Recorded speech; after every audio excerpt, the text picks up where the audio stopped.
That moment when you realize that this episode of Cautious Hero was an elaborate way of telling Seiya that he needs to rely more on his friends. Now, don't get me wrong, it is definitely a cliche, but it was so well executed that honestly, I'm not upset. It's actually an amazing way to give us a cliche, but also put a twist on top of it. But before I go any further though, I just want to say happy holidays everybody. Hopefully all of you had a very good Christmas yesterday, or happy Hanukkah, etc. I just wish you all to have a very, very wonderful rest of the week and rest of the year. And like I said, I hope you guys got everything you wanted. And so with that out of the way, let's talk about this latest episode of Cautious Hero. This episode was probably the darkest episode of the series, for good reason. The final moments of the episode really give clarification to kind of why Seiya is Seiya, why he acts like he does. And it's something that's kind of been presented to the audience for a very long time. It's been very apparent that there is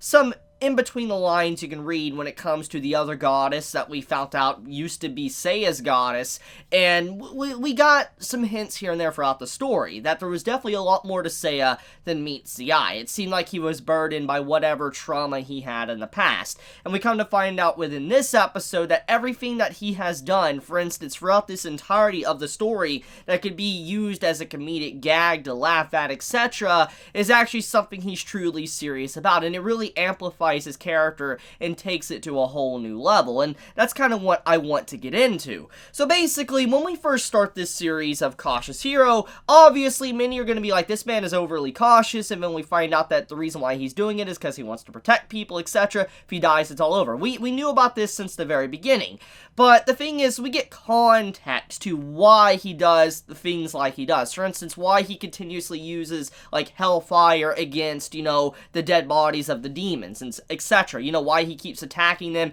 and he completely eradicates them. Even if the body is gone, he keeps attacking them. We get clarification to why that is, and it's some really dark clarification that honestly, it scarred him to such a degree is why he even does that in the first place, which, like I said, I'll talk about in a second. But there's other examples, like, how he carries a lot of resources with him when it comes to food, potions, whatever. He carries things constantly with him. How he, overreacts when he takes damage. We get to see all these reasons to why he acted like he did throughout this story because of the flashback we got within this episode. It's honestly just tragic. It's just straight up sad.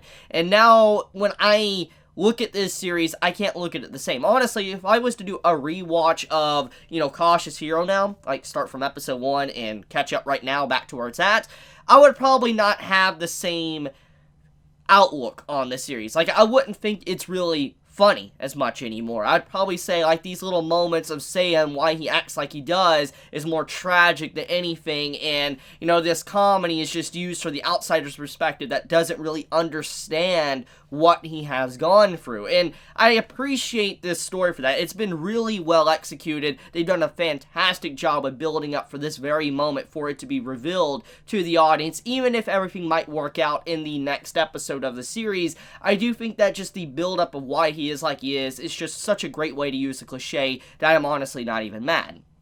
So let's get into the flashback. Let's get into why Seiya, like I said, is Seiya.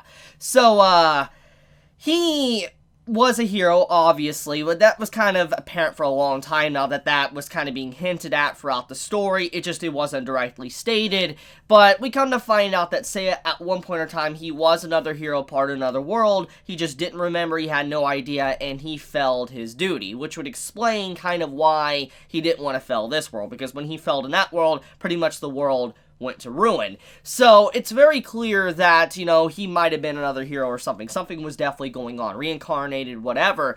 And the reincarnation twist definitely was something I expected with maybe Seiya or something, but I did not expect it with Rista, which, when you really take a moment to look at her name legit stands for restart. That's kind of, honestly, that's crazy. That's been in front of our face since the very beginning. Like, we've all seen this. We all have seen her name. And her name, legitimately, you could spell it out as restart.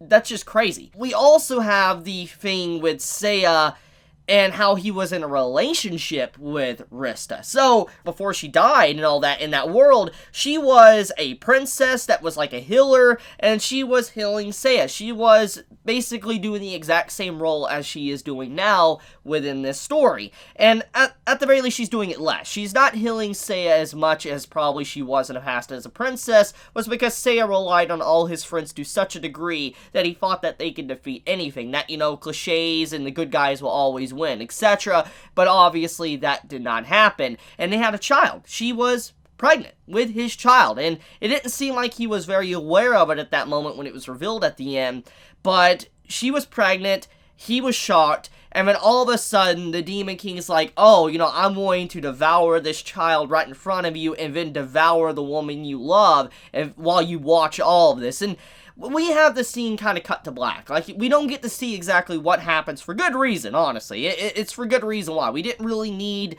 to see it. It's very apparent by the way the scene played out that we know what happened. We know exactly what happened to Rista. We know what happened to the child. We know what happened to Seiya in that world. We already have a picture of what most likely happened, or what did happen, and it's left up to your imagination to really kind of fill in the blanks there. And I think it's actually better storytelling to kind of do that, to kind of leave it up to the viewer's imagination on what happened. But once again, we know for a fact they died, just the little nitty-gritty details is up in the air. But the point, though, is that it makes sense now why Seiya goes out of his way to continuously make sure a body of an enemy he fights is completely eradicated. Because, imagine, from his point of view, okay, you take your fight for granted, you take your life for granted, you take your friends for granted, etc., and you just think everything's going to be a-okay, everything's going to work out. And all of a sudden, this Demon King gets back up, and you could have found out he had this ability, but because you were so rushy, didn't want to learn, it caused this to happen to where your best friends got eaten alive in front of you, then the woman you love gets eaten alive, and also your child as well, and then you die, and then the whole world is doomed on top of that. You gotta realize from his perspective how scarring that would be. It scarred his soul to such an extent that he carried that over and was demolishing any enemy he faced after that to make sure they were completely gone. It's a theme that has been held since the very beginning of Cautious Hero's beginning.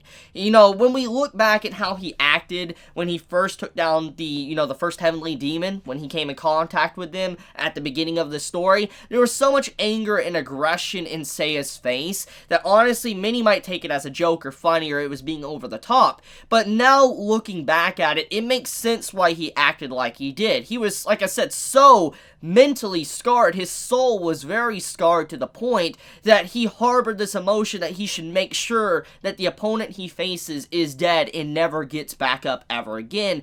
That's just sad.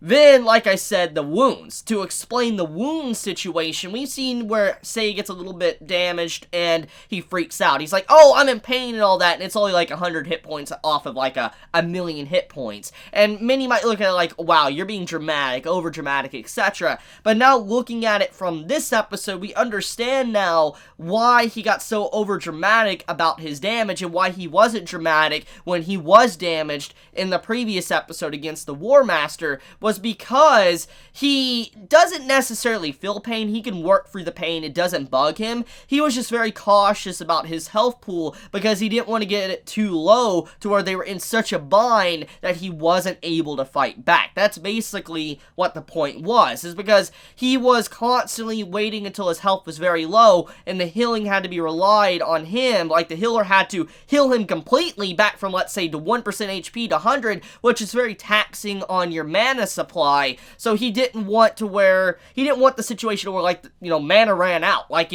let's say Rista ran out of mana. He didn't want that to happen again. So he made sure he was always in tip-top shape, avoided damage, to where if there was a situation that happened to where he required her heals, she would have enough mana left. Everything makes perfect sense now when you really look at the context of what this episode did for the entirety of the story. And it's even more amazing, honestly, that Seiya, he has learned from his mistakes, but on top of that, he's once again proving that he's such a great hero and that he's willing to die for those he loves and the world, etc. But it seems like he needs to kind of go back to his old personality to some extent to be able to overcome this obstacle. Now, from what I've been told, apparently, is that there potentially could be a continuation for the story. So, for whatever may happen with this world, there might be a continuation of the story for a season 2, and if that is the case, I'm excited, but I don't really know where the story's gonna go unless the next episode ends in tragedy. I don't really want that, but that's a possibility, because the next episode is the finale for this season. So, wow, this was a good episode. This was definitely a good episode of Cautious Hero. I'm amazed by the twists and turns, even if some were kind of expected to a certain extent.